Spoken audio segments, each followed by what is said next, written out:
Hey everyone, Holly Becker here from Instructional Tech. I'm here to do a Canva quick tip on brand kits. Now, a brand kit seems like something maybe a business should use, but it can make your life on Canva so much easier and so much more efficient. Let's go ahead and let's take a look. Here I am on Canva. You're going to find your brand kit over on the left-hand side. I'm going to go and open mine up to show you what a brand kit is. So in your brand kit, you can have a few different things. You can have logos. Notice I have some Elkhart logos. I have some Pinewood Panther logos. I even have a Bitmoji of myself. I also have a brand color. These are the colors that I like to use in my classroom.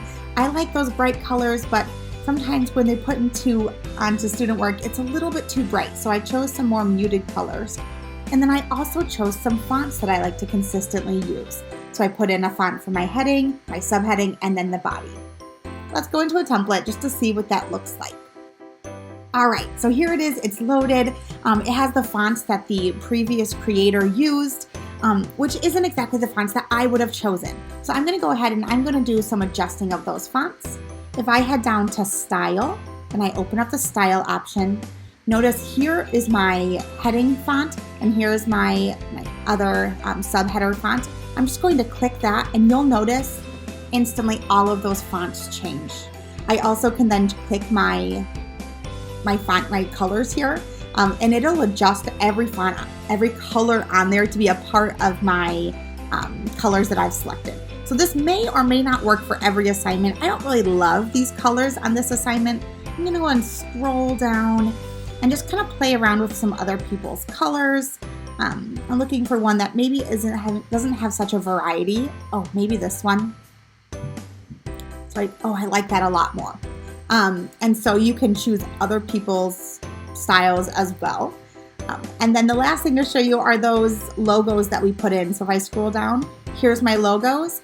I can always add, maybe I want to add the Panther for Pinewood.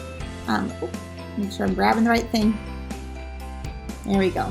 Notice when you grab something, it gets that blue square around it, so you know that you're grabbing the correct thing. And then I'm going to add my Bitmoji, make it a little bit smaller, move it down here to the bottom. Wonderful. Now, if I wanted to add my own text box to this document that's already made, notice my branding, again, is right here at the top, Ms. Mecker's Classroom. And these are the fonts that I've chosen. So if I wanted to add a heading, it instantly adds that heading using the font that I've already chosen.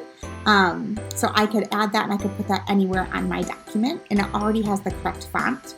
That's the same if you're going to change something. So if I'm changing this title, if I go to change that font, again, it has the fonts that are already in my design, but if I scroll down right here, Ms. Mecker's Classroom, my top 3 fonts that I use most often are right there ready for me. So I can easily change that. And the last thing I want to show you is that if I'm changing something that has a lot of different text boxes using that same font, if I change that font, at the bottom, it's going to ask me, do I want to change all of those text boxes to that font? Why, yes, I do. And it automatically changed that font across my design.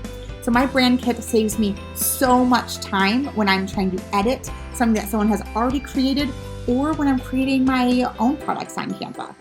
Do you use the brand kit yet in Canva? If you haven't, I urge you to give it a try.